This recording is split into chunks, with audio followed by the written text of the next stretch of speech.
नमस्कार मित्रांनो, आज आपण ऐकणार आहोत एक मजेदार आणि शिकवण देणारी गोष्ट, तहानलेल्या कावळ्याची. चला तर मग गोष्ट सुरू करूया.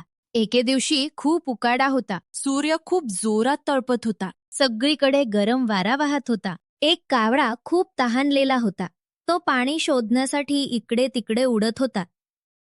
तो एका झाडावर बसला, पण तिथे पाणी नव्हतं. तो दुसऱ्या ठिकाणी गेला, तरीही त्याला पाणी मिळालं नाही. तेवढ्यात त्याला एक माठ दिसला.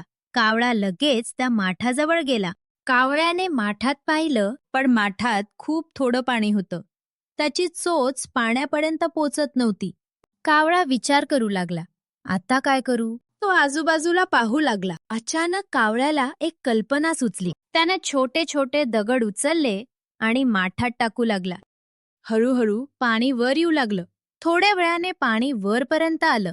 आता कावळ्याची चोच पाण्यापर्यंत पोहोचली. कावळ्याने पाणी पिऊन आपली तहान भागवली. तो खूप आनंदी झाला. मित्रांनो, या गोष्टीतून आपण काय शिकलो? अक्कल आणि प्रयत्न केल्यास समस्या सुटते. हार न मानता प्रयत्न करत राहावे. मित्रांनो, तुम्हाला ही गोष्ट आवडली का? आवडली असेल तर लाईक करा, शेअर करा आणि चॅनल सबस्क्राईब करायला